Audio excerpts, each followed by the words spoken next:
educate, empower, enable, impact. Thank you for tuning in to That Will Never Work podcast, where we share inspiring information and personal experiences related to business and the entrepreneurial journey from those who are leaders in their respective field. Now, here is your host, author and business coach, Maurice. Thank you very much for tuning in today. I have a powerhouse businesswoman with a unique perspective on business, life, and motherhood. As a divorced mom, former corporate executive, remarried mother, children ranging in age of 9 to 34. Oh, wow. Charisse, she knows the difficulties of returning to school while working full-time, juggling career and family, being a single mom, and dealing with special needs children. Most of you who know my story, I'm back in school myself, but she actually was a professor and things like that. We'll go into all that later. So she lives in Utah, is an author of Flipping the Iceberg, a podcaster for Unbreakable Mompreneurs, the host of an Emmy-nominated TV show called The American Dream, coaches people in 3 areas: investing in real estate, business, and most importantly, life. I thank y'all very much for listening today.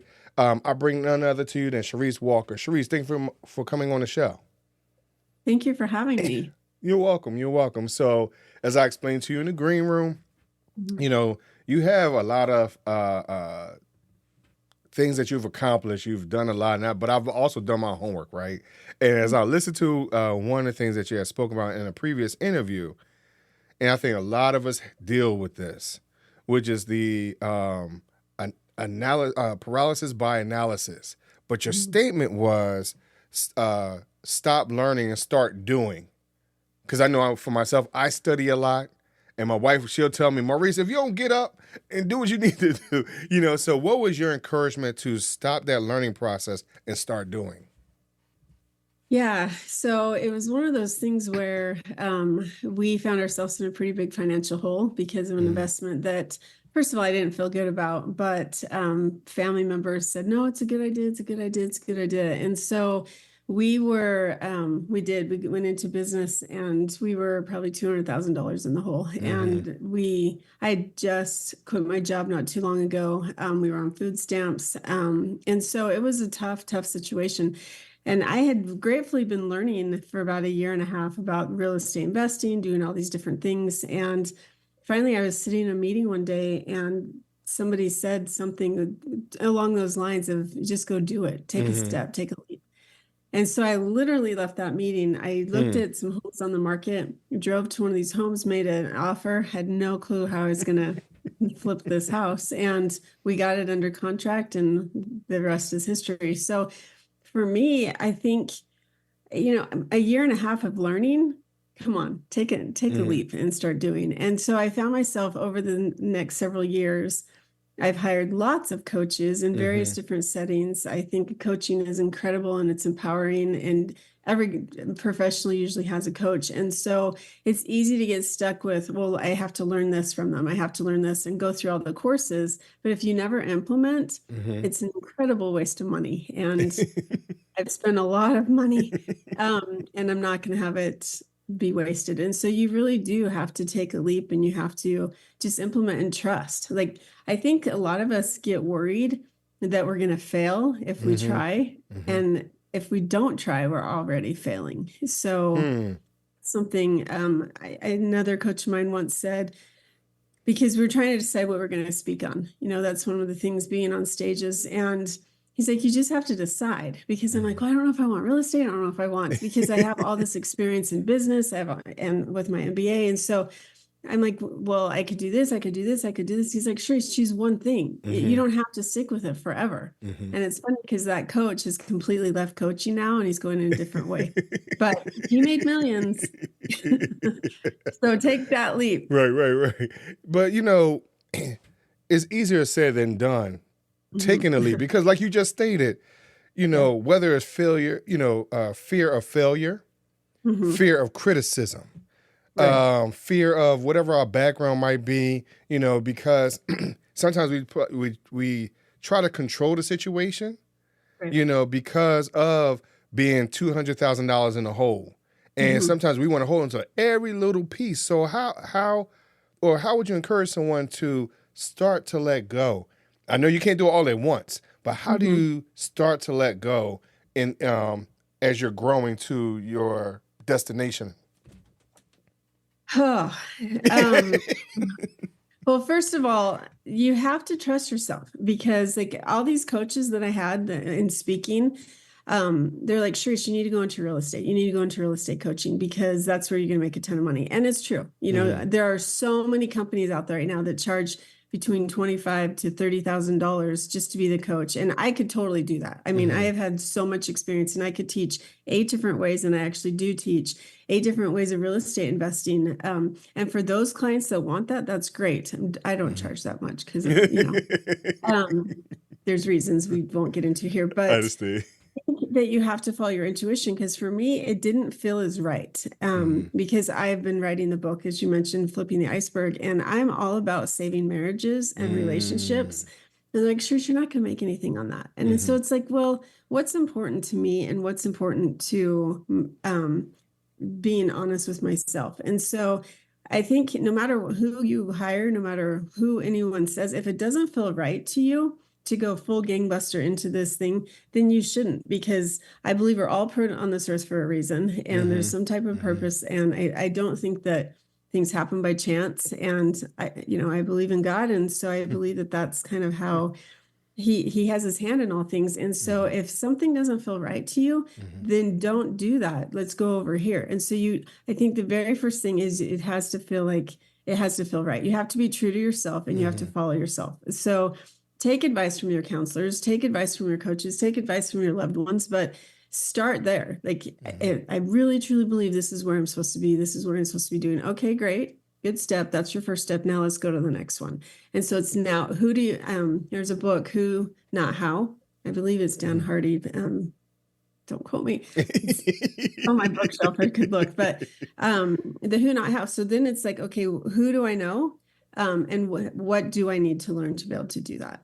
And so then once you get that step, then the next step would be, okay, what's the first step I need to be? Or where do I want to be in 3 months? Or where do I want to be in a year? So then you need to start figuring out, okay, how much do I need to make by this point?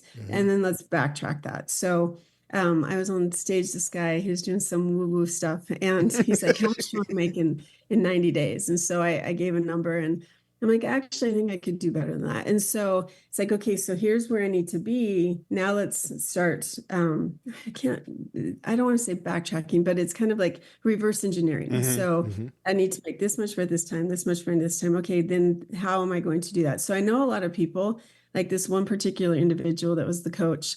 He wasn't my favorite. So he wanted to buy this house, and it was a $2 million home. So he's like, honey, I want to buy this by Christmas. And it was like in October. So he figured out, how many students do I need to have to be able to buy this house? And so he charged this $25,000 program. And so he did. He was able to buy that house because he charged people, didn't deliver, but he charged people this amount of money. He got this many students so that he could buy that house. And so that's kind of, I mean, he did it. Kudos to him at the expense of other people, unfortunately. So you need to have integrity as well. But I think that that's kind of how you need to take the steps, is figuring out, like I said, I think it's a 3 to 4 step process. It's not too hard, but you need some guidance on it, I think, too. So something you mentioned, which was about relationships.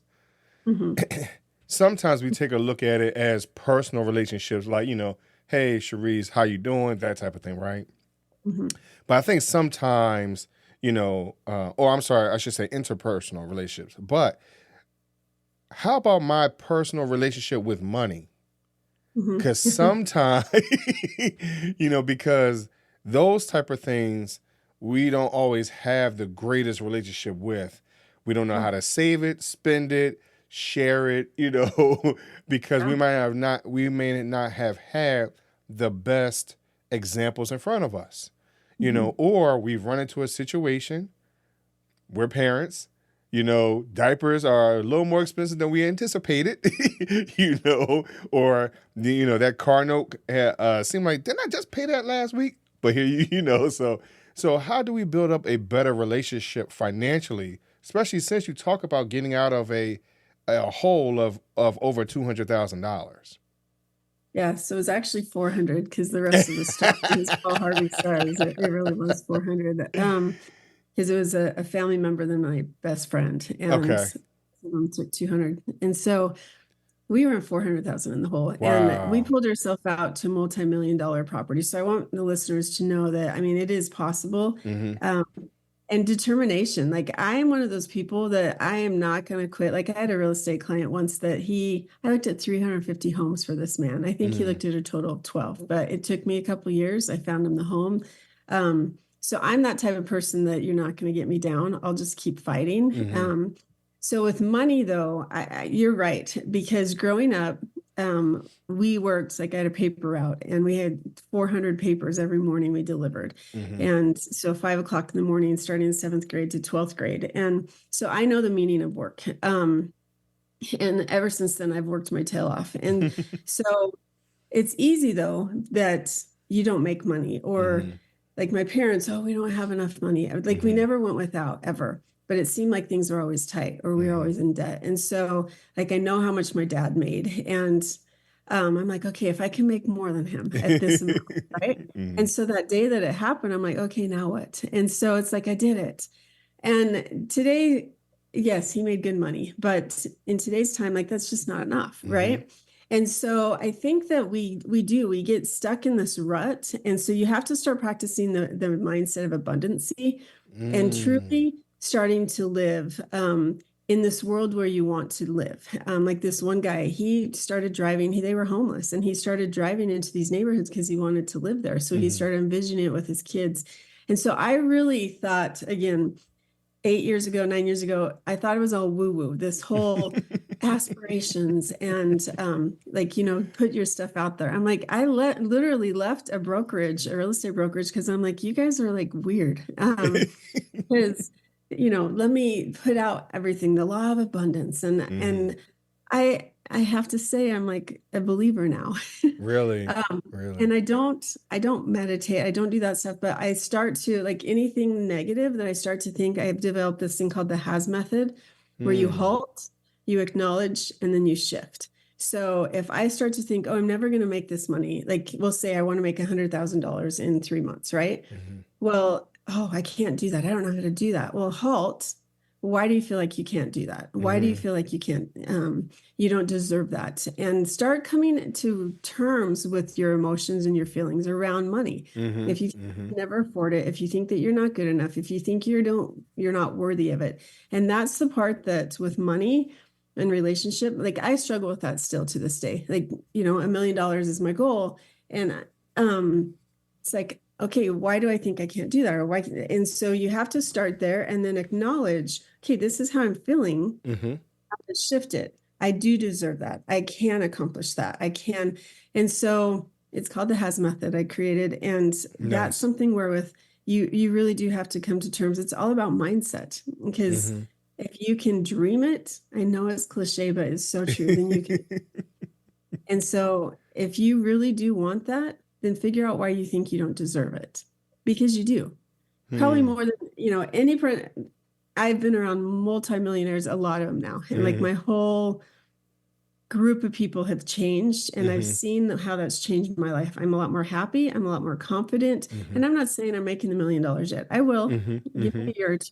But just saying that I will, you start to believe it. There's been so much research, psycho-cybernetics, it's another book, but there's so much research where your brain doesn't know reality from fantasy.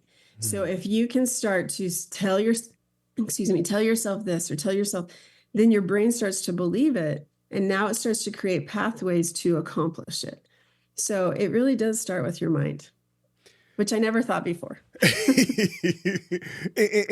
it's funny that we're talking about this mindset, because as you stated for yourself, your family, your background from 7th to 12th grade, you were grinding, you were doing what you had to do. A lot of us don't have that type of background. A lot of us don't have that type of experience. So we don't know how to start working at such a young age, um, to develop that work ethic, that type of thing. I know for myself personally, my mom, she just wanted me to concentrate on school, Yeah. so I didn't have a job until after I had gotten out of high school. So I wasn't able to really develop my work ethic as far as a job per se until after I was already 21, 22 years old, because I had to find myself. I had to figure it out, so if we're not in that position to have that work ethic, that training, if you will, and I know you keep talking about coaches. How important is it to have a coach to walk you through those steps, to develop that work ethic, to change that mindset, or even because sometimes in this situation, as you stated, we have to halt, pause, so how important is it to have a coach to walk you through these processes? So coaches come in all forms.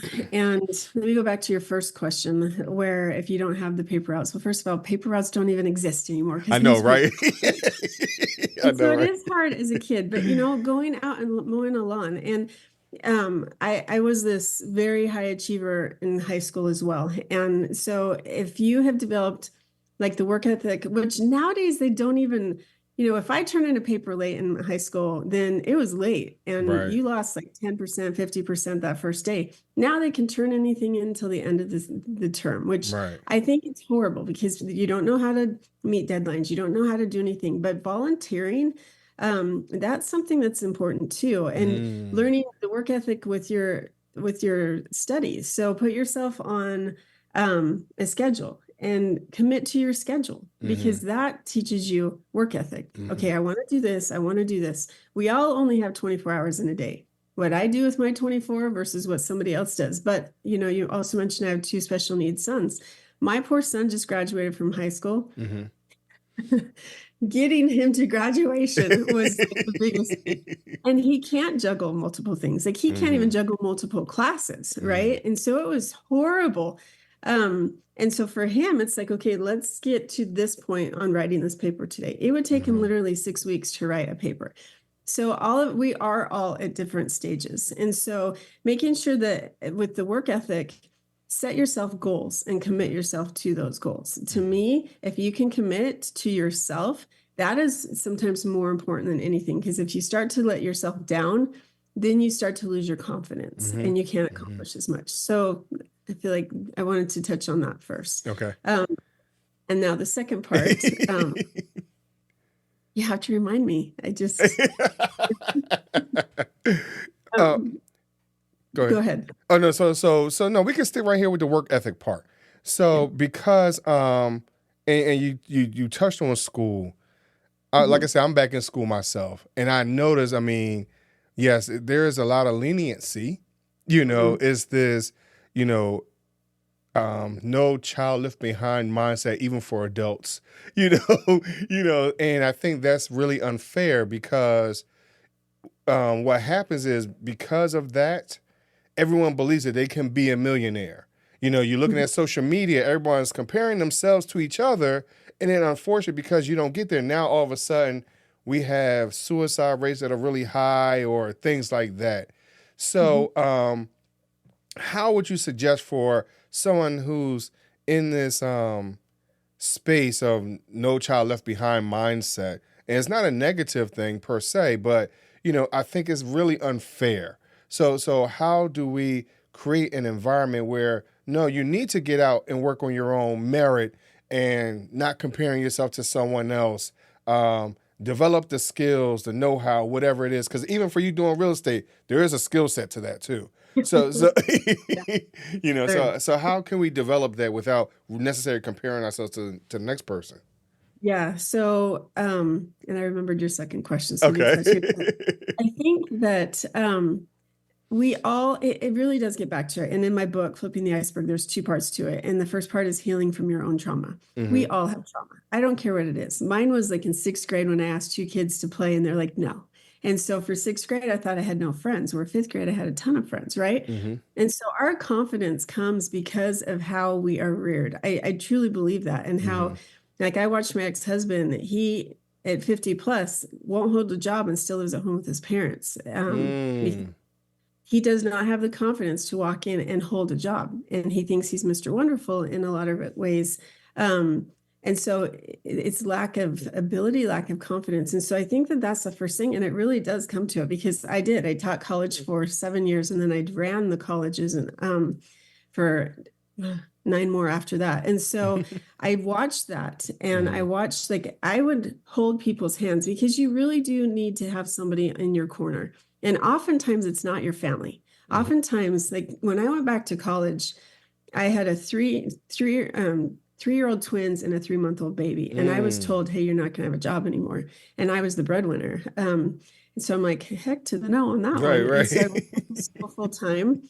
I was, a 24-month program. I went in 15 months working full time, having these 3 little kids under 3 and going to school. And so, a very, very close friend of mine or family member guilt tripped me the entire time about how horrible of a mom I was, how selfish I was being. Hello, I wasn't going to have a job. And so I'm going to marry like your 2 questions with finding a coach. It's so important, because you have to make sure that you have that confidence. And sometimes you have such a negative thought, and those are your mindset. Again, it goes back to it that your mind starts telling you things. You're not worth it. It's not, you're not worthy. And so the suicide, I really do think it's lack of confidence and lack of direction and foresight, that that you're seeing things just on the other side. It's like, let's just get through this. You're going to get through it. And so you have to have that person in your corner that believes in you and is there helping you along. So if that's a coach, great. If that's a loved one, if that's a counselor, I don't care who it is, but you need to find somebody that you trust that is going to uplift you. And for me, like, surrounding myself with these people through my coaching, like some of those expensive coaches I paid for, the material was horrible, but the friends I made, I call them my most expensive friends I've ever, paid for, because we found each other, and I call them my tribe now, that it was totally worth it. And so, finding the confidence in yourself and having other people as your cheerleader, you have to find some champions and call them your champions that are trusted, that aren't going to let you down. Wow. Charisse, I appreciate you being on today, and I hope the listeners have been able to pull something from what you said today. And in that, where can they find someone like yourself as a champion? How can they reach out to you so you could be a champion for them? So where can they reach out? Yeah. And honestly, that's like my mission now in life is that it really is. That's why I wrote my book. That's why I'm doing what I'm doing. Finding hope is it. So CharisseWalker.com, CharissesseWalker.com. If you go there, you can find my book, which I'm not like I wrote the book because 5,500 students I had taught or directed, that getting them to believe in themselves and having them graduate. That to me is life-changing. And like, it brings me tears every time, because watching them walk across the graduation stage, like, I just want to tell people, you can do it. Like, you can do anything you set your mind to. So that's how you can find me. Nice. So I thank you very much for coming on the show. But I got to ask you the question before I let you leave, like I do everybody else. My would you rather question. Would you rather choose 3 doors or a fork in the road? Yeah, so that's a tough one as well. I think the 3 doors, it's predetermined what you're going to open. So I think I'd rather take the fork in the road. So why would you think the 3 doors are predetermined? Well, if you open the door, there's something on the other side waiting, right? Or is the door just potential and opportunity? Remember I stated there's no parameters. It's whatever so it's whatever you dream of, I'm just giving you 2 options. That's all. Yeah, that's interesting, because everything's a perspective. So I think of deal or no deal, door 1, 2, or 3, versus the fork in the road. I can go wherever I want. And so I think the fork in the road, because we can always turn around, and we can go a different direction if that fork doesn't pan out. And so it gives me another opportunity. Whereas the doors, if I have to, like, can I choose all 3 doors as well? It's your parameters. It's up to you. Oh, I'm making decisions. But see, I think listening to you, it just sounds like how we are as people. Sometimes we put parameters on things. We think we have limitations, and it's limitations on ourselves, whether, like you said, is our experiences, life, current life moments, whatever it might be, So I think this is a great question, to see how much outside the box we think or feel. But like I said, there's no parameters. There's no right or wrong. It's up to you. Yeah, that's a fantastic question. I love that question because if it's 3 doors and I can keep opening them and then slamming them and choosing another one and opening and slamming, I'll take your 3 doors because it's 3 opportunities versus just one. So I'm changing my answer. And that's fine. That's fine. Now I'm gonna tell you, someone else who in the past who had chosen 3 doors, they decided the doors were glass so they could see through it. So that way they already know what's behind the door. But like I said, I didn't give a parameter. No one says that you go through those 3 doors and there's another set of 3 doors, which is now 9 or 12 or, whatever. So it's up to you, but most recently, most people have been choosing the fork in the road, Really? Yeah. Because it's either right, left, right, wrong. Like, as you stated before, I can go, the opposite way, I can turn around, or at the other end of that fork, there's another fork, things like that. People look down the ground and see the road less traveled. So, it all depends on your perspective. And I think also our background, for me at first, I wanted more options being the 3 doors. But as I've gotten older and I've asked the question more often, I really just want to take the fork and choose as I continue on. Because I don't like... I realize I don't like too many options. Well, and it gets back to the analysis paralysis because you're like, Right. door 1, 2, 3, which one? There's so many options. Whereas if you just start down the road, then, you can always, as Ross Geller and Friends says, pivot, And I love that episode. It's this huge joke on the family. But, for me, I went into college and I graduated with my sociology and I ended up teaching sociology. That's how I started in my whole educational journey. Okay. And then I ended up getting my MBA and a master's in business. And now I'm doing real estate. And then I just wrote a book about relationships. Like, huh? And someone's looking at me like, what, Charisse? I mean, and then I'm on this TV show or I have on my podcast. And so I think that like you're not married to one choice. There's so many other choices, but with the fork in the road, you can start walking down it in one path, focusing on that, building it or saying abort, right. And going to, whereas if you have 3 doors, like in my life right now, I do have 3 doors. And so it's like, okay, I've got to choose one. And someone said you have to kill your babies, and I have 6 babies. Wow. So I'm like, I'm not killing any baby. Right. What they mean by that is you have to focus on one thing, build it or abort, and then focus on something else. So anyway. Yeah. That's your question. I know I need to, but too many decisions, right? Yeah. But I thank you for coming on. I thank you for sharing your version of the would you rather question. Yeah. It's a tough one.